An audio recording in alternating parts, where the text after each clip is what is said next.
President Trump is planning to speak with Vladimir Putin and Vladimir Zelensky and seeking a peace deal for Ukraine. New trouble at America's airports. 2 Alaska Airlines planes clip wings on the tarmac ahead of a potential record-breaking travel rush. And Pope Leo appears to get emotional as he celebrates his inaugural mass before 200,000 of the faithful. From ABC News World Headquarters in New York, this is World News Tonight. Good evening, everyone. Thank you so much for joining us on this busy Sunday. I'm Lindsay Davis. Just before we came on the air, former President Joe Biden's office announced that he has been diagnosed with an aggressive form of prostate cancer. The former president and his family are now reviewing treatment options with doctors. Biden, the 46th president of the U.S., is 82 and left office nearly 4 months ago. At the time, he was the nation's oldest serving president. His office says he recently began experiencing symptoms and was diagnosed with cancer 2 days ago. Former Vice President Harris responded by calling him a fighter. Dr. Darian Sutton is standing by with analysis. But first, ABC senior White House correspondent Selena Wang leads us off. Tonight, former President Biden revealing he's been diagnosed with an aggressive form of prostate cancer. Biden's spokesperson says the cancer has spread to the bone and that while this represents a more aggressive form of the disease, the cancer appears to be hormone sensitive, which allows for effective management. The president and his family are reviewing treatment options. The spokesperson says the 82-year-old was experiencing increasing urinary symptoms days after they announced doctors found a small nodule on the 82-year-old's prostate. His prostate cancer is characterized with a Gleason score of 9, which medical experts say indicates the cancer cells are likely to grow and spread rapidly.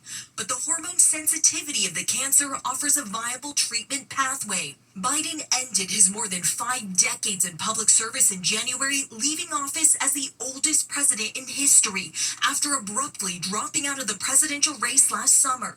He's mostly stayed out of public view, except for attending Pope Francis's funeral in April and now pushing back against a slate of new books questioning his mental acuity at the end of his presidency. You're wrong.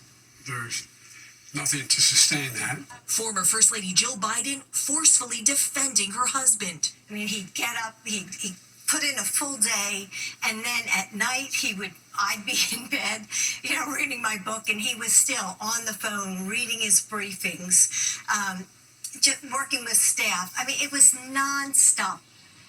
And a source tells us Biden is currently in Wilmington, Delaware, as reactions are pouring in from leaders, including from President Trump, who's posting on social media tonight that Melania and I are saddened to hear about Joe Biden's recent medical diagnosis. We extend our warmest and best wishes to Jill and the family, and we wish Joe a fast and successful recovery.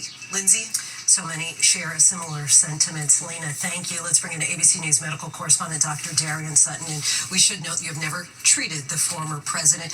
But based on just his age, how common would you say is a prostate cancer diagnosis at this stage of life? It's very common. Approximately 3 million men are living with this diagnosis this year. An additional approximate 300,000 men will be diagnosed with prostate cancer. Now, the risk of the diagnosis of prostate cancer increases with age. Approximately 60% of those who receive this diagnosis are over the age of 65. So this fits in line with that. But just another reminder of why it's so important to continue with screening, because most often an early diagnosis has the best outcomes. However, with metastasis and other factors as well as age and the medical history of the patient, that helps us to better understand the specifics of that risk. Of course, always important to stay updated with those tests. Give us a sense, because we do know that the president's office released a few details, including they have metastasis to the bone, also a Gleason score of 9. Explain what that means. Yeah, so, we'll presume that there was a biopsy done between when he found that he had a nodule between that and his diagnosis. And during that biopsy, a pathologist, a physician who looks at the cells that are removed from the body to better understand how abnormal they are, creates a score. And the higher the score, the more abnormal the cells are in the realm of prostate cancer. Now, a score from 8 to 10 is a more aggressive, more likely to spread, and the president has received a Gleason score of 9. But beyond that, Lindsay, additional testing is done, not only to understand how spread of that cancer is, which is how we understand that it has metastasized or spread to the bone, but also hormone testing. Testosterone and other like hormones can stimulate the growth of cancer cells. We found that the president, it's been reported that he has hormone-sensitive cancer cancer, which means that there's an opportunity for an additional form of treatment which can improve his outcome. So appreciate you walking us through this diagnosis, Dr. Sutton. Thank you. And now to the investigation into the crash of the Brooklyn Bridge. A Mexican Navy tall ship slammed into the iconic structure, killing at least 2 people. More than a dozen others were injured. Several members of the crew who had been on the mast before they hit the bridge were suspended helplessly in midair. ABC's Rhiannon Alley has more. Tonight, the terrifying moments when this Mexican Navy tall ship carrying nearly 300 people slammed into the Brooklyn Bridge, killing 2 crew members and injuring more than a dozen. We're about to watch it crash into the Brooklyn Bridge. Dramatic videos from land capturing the moment it happened at about 8:20 Saturday night. The captain that was maneuvering the ship lost, power of the ship. You can see it traveling backwards when the masts hit the bridge, one after another. Onlookers watching in disbelief. We thought it was maybe going to go under the Brooklyn Bridge at the highest point so it would avoid striking the mast, but then we noticed it was going backwards. And it kept coming and coming and coming. And I just remember thinking, wow, this is so odd, getting too close. And then it crashed. First responders rushing to the scene to aid the injured. Luckily, officials say no one fell into the water. Officials say there was no major damage to the bridge. This is a tough bridge. It was overbuilt from the very beginning, and it withstood an awful lot. We are just feet away from the ship, and at the top, you can see those snapped masts that hit the underside of the Brooklyn Bridge. Up there right now, you can also see people in harnesses. NTSB investigators among those now on the scene. What the NTSB is going to do is treat this exactly like they would an air accident. They're going to take a look at everything. This crash brings back memories of March 2024, when a cargo ship slammed into the Francis Scott Key Bridge in Baltimore after it lost power, causing a catastrophic collapse. 6 construction workers were killed. This ship arrived in New York just last week for a goodwill tour, and officials say it was headed to Iceland when it crashed, and now investigators are trying to figure out exactly how this could have happened. Lindsay? Rhiannon, thank you. Tonight, the FBI is identifying the suspect they say is behind the explosion at a fertility clinic in Palm Springs, California.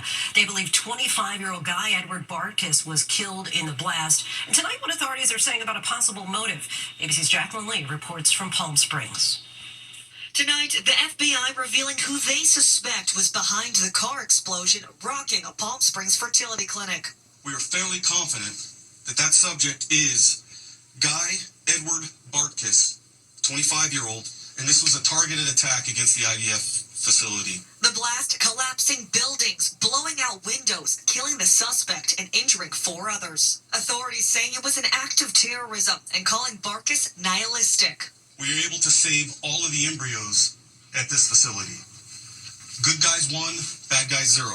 In writings reviewed by ABC News, Bartkus believed the world should not be populated. The U.S. Attorney in Los Angeles describing the writings as a, quote, anti-pro-life manifesto. Is that part of the investigation, a possible planned attack? We are looking through that. We are tracking a possible manifesto out there, and it's part of our ongoing investigation. Nima Tabrizi was nearby and saw the blast. Our initial reaction was, wait a minute, this isn't normal. Definitely sounded like a sonic boom. Even my girlfriend didn't believe me at first, and I was like, that's a human body part. The car explosion crumbling parts of this fertility clinic. This debris field spans more than 250 yards in all directions. The contents of the building is spread over all 5 lanes of traffic. The American Reproductive Center writing in a statement, we are immensely grateful to share that no members of the ARC team were harmed. Authorities finding the suspect's body near the charred car on scene. Lindsay, authorities confirmed the suspect tried to live stream the explosion. Officials executed a search warrant at his home in the city of 29 Palms. And of course, the investigation is ongoing. Lindsay. Jacqueline, thank you. Now to the devastation in parts of the Midwest and South with more severe weather on the way. Entire city blocks in St. Louis now reduced to rubble. At least 5 people are confirmed dead in the city. And the death toll across the worst hit states has risen to at least 28. ABC's Alex Dillon reports tonight from London, Kentucky. Tonight, the frightening image. This deadly twister tearing through southeast Kentucky. You can hear the roar of the wind and see the flashes of light in Laurel County on Friday night. part of a multi-state severe weather outbreak claiming over 24 lives. Tornadoes reported in at least 6 states, this one in southeast Missouri.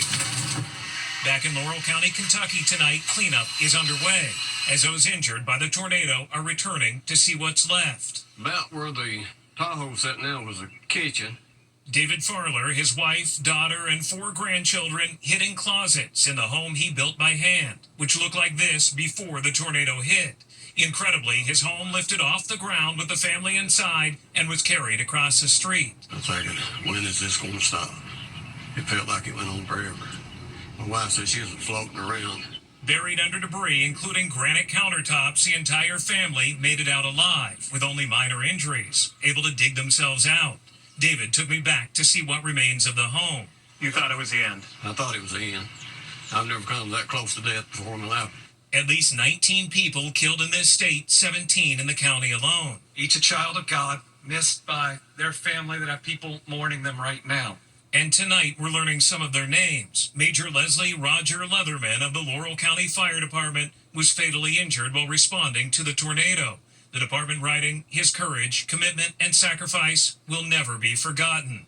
In Missouri, the city of St. Louis also hit hard. An estimated 5,000 buildings impacted there, 5 people losing their lives in the city, more than 3 dozen injured.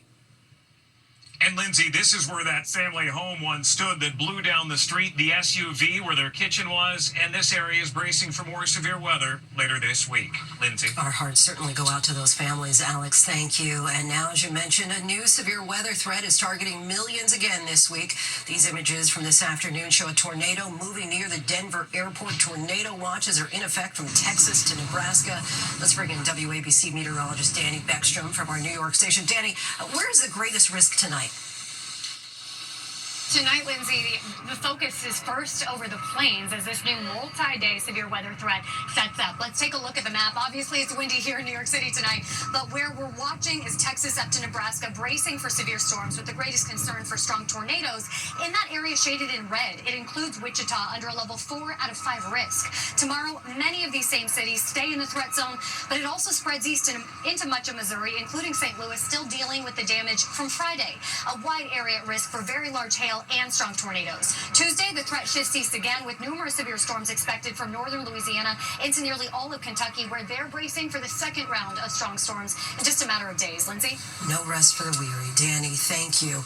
We're learning more tonight about the brazen jailbreak by 10 inmates in Atlanta. An urgent manhunt is now underway. Now to efforts at peace in Ukraine. President Trump is set to talk to Russian President Putin tomorrow and Ukraine's President Zelensky. The calls will come after Russia launched its largest drone attack yet overnight. At least one person was killed. ABC's Lama Hassan joins us. Now, Lama, we are just learning that President Zelensky met today with the vice president. What can you tell us about that? Yeah, that's right, Lindsay. For the first time since that blistering blow-up in the Oval Office, President Zelensky meeting with Vice President J.D. Vance on the sidelines of Pope Leo's inauguration. They were seen shaking hands. Zelensky also meeting the Pope, thanking him for the Vatican's offer to hold talks between Kyiv and Moscow. President Trump saying he will call President Putin at 10 a.m. tomorrow. This is a crucial call. The stakes are high. He believes a ceasefire will take place.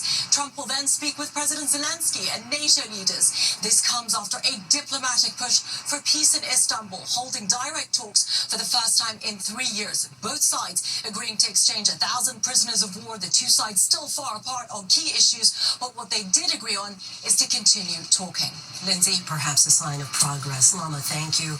There's so much more ahead on World News Tonight this Sunday, including a dangerous incident at the Seattle airport and the dramatic come-from-behind win in one of the horse racing's biggest events.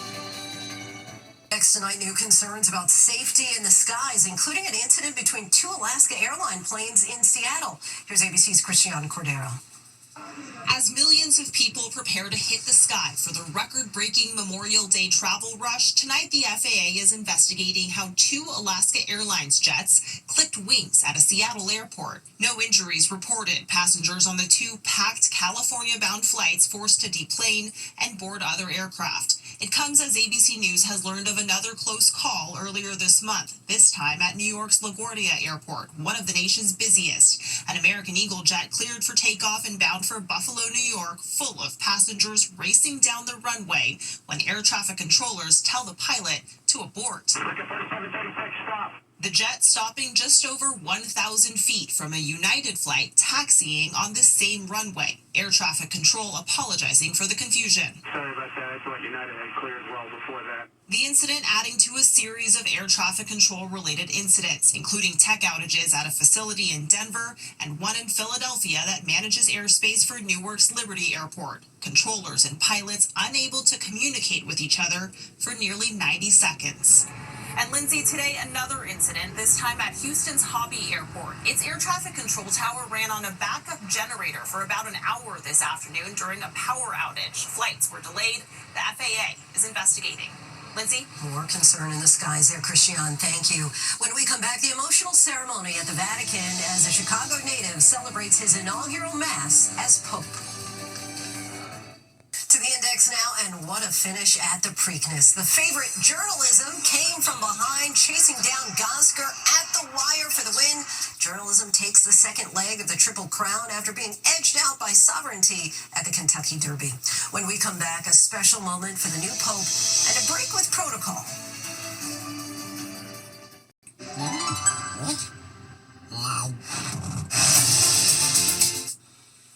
Finally tonight, a Chicago native made history at the Vatican.